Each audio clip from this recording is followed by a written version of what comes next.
So very good morning, and today we are going to learn new topic, that is article. Article means उपपद. पहा article जे असतं ना, आपण जर जनरली विचार केला तर आर्टिकल म्हणजे जे की ए एन आणि द हे आर्टिकल येतात. त्याचबरोबर जे न्यूजपेपर मध्ये लेख लिहिलेला असतो त्याला पण आपण आर्टिकल म्हणतो. आणि जे आर्टिकल लॉच्या लँग्वेज मध्ये कलम, जसं की आर्टिकल 370 म्हणजे कलम 370. तर आर्टिकल 3 प्रकारे आपण या ठिकाणी पाहतो. पण इथं जे आर्टिकल हा शब्द आहे ना, तो आहे ग्रामर साठी, म्हणजेच ए एन आणि द. आपण जर जनरली विचार केला तर आर्टिकलचा वापर जवळपास सर्व सेंटेन्सेस मध्ये आपण पाहत असतो. जसं की he is a boy, she is eating an ice cream, या पद्धतीने आपण आर्टिकल यूज करताना पाहतो. आता हे जे आर्टिकल्स आहेत ए एन आणि द, यांचा वापर कशा पद्धतीने होतो हे अगोदर शिकूया. याच्यामध्ये ए आणि एन हे इनडेफिनेट आर्टिकल्स आहेत, तर द हे डेफिनेट आर्टिकल आहे. आता ए आणि एन हे जे इनडेफिनेट आर्टिकल्स आहेत, ह्या दोन्हीचा अर्थ असतं एक, आणि द हे जे आर्टिकल आहे याचा अर्थ असतं पर्टिक्युलर किंवा विशिष्ट. तर आजच्या लेक्चरमध्ये आपण डिटेलमध्ये समजून घेऊया ए एन आणि द याचा वापर कसा होतो. सुरुवातीला पाहूया ए अँड एन. पहा, ए और N is used for singular countable noun. तर ए आणि एन हे सिंगुलर काउंटेबल नाउन साठी यूज केले जातात. सिंगुलर काउंटेबल नाउन म्हणजे काय, ज्याला आपण 1 2 3 असं मोजू शकतो. जसं आता बॉईज आहेत आपल्या क्लासमध्ये, तर आपण 1 2 3 असं मोजू शकतो यांना. तर आर्टिकल घेताना अ बॉय घ्यावा लागेल. पेन आहे तिथं, आता आपण जर हे पेन मोजायला लागलो तर आपण मोजू शकतो 1 2 3.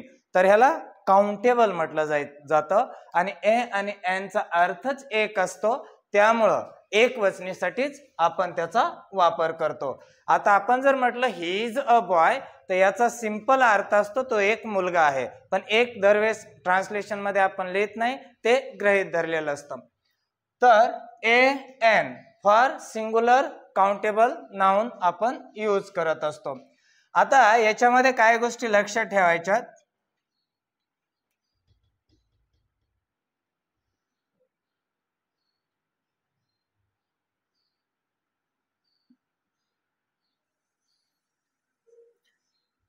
पहा, इथं आपलं असतं व्होकल कोड्स.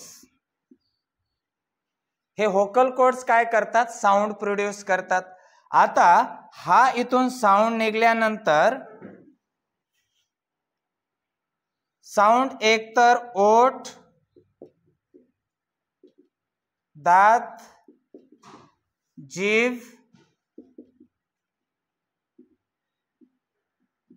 किंवा माउथ बॉडी, म्हणजे तोंडातील कुठल्या ना कुठल्या पार्टला जर एकमेकांना पार्ट टच होत असतील, जसं आपण पेन म्हटलं तर प साऊंड केला की ओठाला ओठ टच होत आहेत. परंतु जर इथून साऊंड येतो, हा साऊंड येताना ओठ, दात, जीभ आणि माउथ बॉडी, तोंडातील कुठलाच पार्ट जर एकमेकांना टच होत नसेल तर त्या साऊंडला व्होकल साऊंड किंवा वावेल साऊंड असं आपण म्हणत असतो. वावेल साऊंड म्हणजे स्वरध्वनी. आता वावेल साऊंड किंवा व्होकल साऊंड यामध्ये काय, तर नो टच आहे. लिप असतील, टीथ असतील, टंग असेल, माउथ बॉडी असेल, तोंडातील कुठलाच पार्ट एकमेकांना टच होत नाही ज्या अक्षराचा साऊंड काढताना, अशा साऊंडला वावेल साऊंड किंवा व्होकल साऊंड असं म्हटलं जातं. आणि असे जे अक्षर असतात व्होकल साऊंड किंवा वावेल साऊंड तयार करणारी, आणि त्यापासून तयार होणारा शब्द जर एक वचनी नाउन असेल आणि काउंटेबल नाउन असेल, तर अशा वेळेला आर्टिकल एन यूज केलं जातं. मग वावेल साऊंड किंवा होकल साऊंड कोणते, ज्यांचा साऊंड येताना लिप, टीथ, टंग किंवा माउथ बॉडी काहीच टच होत नाहीये, तर ते वावेल साऊंड असतात. मराठीनुसार आपण लक्षात ठेवायचे अ. पहा तुम्ही अ साऊंड काढला तर सरळ साऊंड बाहेर येतो, कुठलाही पार्ट टच होत नाहीये माउथ मध्ये.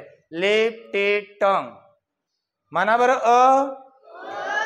तर माउथ मधील कुठलाही पार्ट टच होत नाहीये. आपण घेतलं आ. आ म्हटलं सरळ साऊंड निघतो, कुठलाही पार्ट टच होत नाहीये. मग सिंग्युलर काउंटेबल नाव नाही, त्याच्या अगोदरचा पहिल्या अक्षराचा साऊंड अ किंवा आ येतंय तर तुम्ही एन आर्टिकल यूज कराल. त्याचबरोबर आहे ई. ई म्हटल्याशी कुठलाही पार्ट टच होत नाहीये. नंतर आहे ई. इथेही कुठलाही साऊंड, हा साऊंड येताना माउथ बॉडी पार्ट टच होत नाहीये. आपण घेतलं उ. No touching. त्याचबरोबर उ.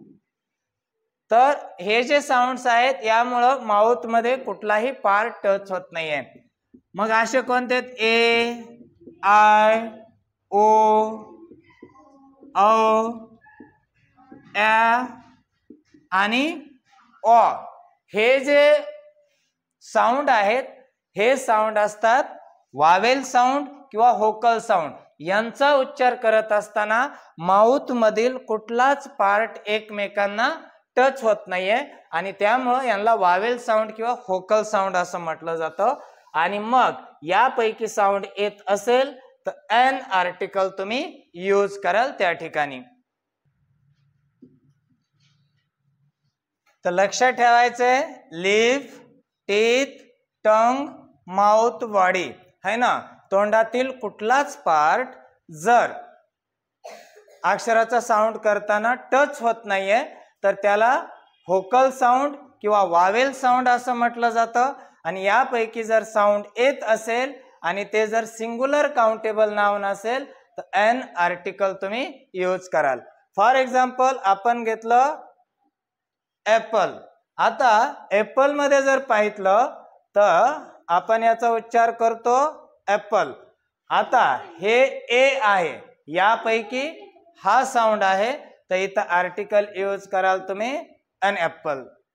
जसंही होकल कोड्स मधून साऊंड येतोय, लिप, टीथ, टंग किंवा तोंडातील कुठलाच पार्ट जर एकमेकांना टच होत नाहीये तर तो वावेल साऊंड आहे. मग कोणते येतात, ओ, आ, ई, ई, उ, उ, ए, आय, ओ, औ, ॲ आणि अ. आता आणि आ मध्ये सुरुवातीला अ असतच, त्यामुळे लिहायची गरज नाहीये. यापैकी साऊंड येतोय तर तुम्ही एन आर्टिकल यूज करायचंय. पहा आपण जर ऑरेंज म्हटलं तर इथं ऑरेंज ऑ साऊंड आहे सुरुवातीचा, तर इथं येईल आर्टिकल एन ऑरेंज. आपण जर लिहिलं ऑनेस्ट मॅन तर इथं एच व्यंजन आहे. स्वर असेल तर एन घ्यावे आणि व्यंजन असेल तर अ घ्यावे, हे विसरून जायचं. साऊंड आहे का हे महत्वाचं आहे. मग याचा इथं एच व्यंजन आहे परंतु याचा साऊंड आहे ऑनेस्ट आणि पहिल्या अक्षराचा वावेल साऊंड आहे ऑ, म्हणून इथं येईल एन ऑनेस्ट मॅन. आता पहा इंग्रजीमध्ये कोणते स्वर आहेत, ए, ई, आय, ओ, यू. बऱ्याच जणांना वाटतं की यापैकी जर स्वर असेल सुरुवातीला तर आपण एन आर्टिकल घ्यावं, पण तसं नाहीये, त्याचा साऊंड महत्वाचा आहे. आता इथं ऑनेस्ट मॅन आहे, इथं एच आहे सुरुवातीला पण याचा साऊंड वावेल आहे. त्यामुळं स्वर असो की व्यंजन असो त्याचा पहिल्या अक्षराचा साऊंड अ, आ, ई, उ, उ, ए, आय, ओ, औ, ॲ, ऑ. यापैकी साऊंड जर येत असेल तर सरळ सरळ एन आर्टिकल यूज करायचंय आणि येत नसल तर अ आर्टिकल यूज करायचंय. मग पहा कॉन्सोनंट साऊंड कोणते आहेत, क, ख, ग पासून ते ज्ञानेश्वरापर्यंत जेवढे काही साऊंड आहेत ते साऊंड कोणते असतात? कॉन्सोनंट साऊंड असतात. हे कॉन्सोनंट साऊंड का असतात? तर क पासून ने पर्यंत कोणत्याही अक्षराचा उच्चार करत असताना ओठ, दात, जीभ किंवा तोंडातील कुठला ना कुठला पार्ट एकमेकांना टच होत असतो. आता तुम्ही जर म्हणले बुक, तर बुक मध्ये पहिला साऊंड आहे ब, आणि ब म्हटलं की ओठाला ओठ टच होत आहेत. म्हणजेच काय, लिप, टीथ, टंग किंवा माउथ, बॉडी यापैकी काही ना काही एकमेकांना टच होत असेल तर ते साऊंड असतात क, ख, ग, ते डायरेक्ट ज्ञानेश्वरापर्यंतचे. आणि त्यापैकी जर साऊंड असेल तर तो कॉन्सोनंट साऊंड असतो, आणि कॉन्सोनंट साऊंड असेल तर आर्टिकल यूज करायचं ए. टेक द एक्झाम्पल, आपण इथं लिहूया युनिव्हर्सिटी. पहा, युनिव्हर्सिटी मध्ये सुरुवातीला यू आहे.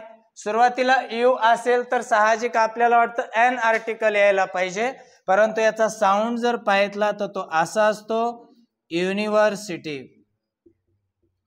आणि असा जर साऊंड असेल तर सुरुवातीचा साऊंड काय, ए आहे. आणि क पासून ने पर्यंत जर आपण अक्षर पाहितले तर ए साऊंड येतो, आणि तो कॉन्सोनंट साऊंड आहे, तर इथे येईल अ युनिव्हर्सिटी. आपण जर इथं लिहिलं one eyed man, one eyed man means एका डोळ्याचा माणूस. आता इथं ओ आहे, ओ तर स्वर आहे, मग स्वर असल्यास आपल्याला वाटतं एन आर्टिकल यायला पाहिजे, पण त्याचा साऊंड काय, वन.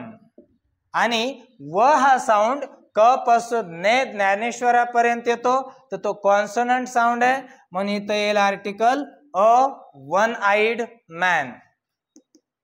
Right down it.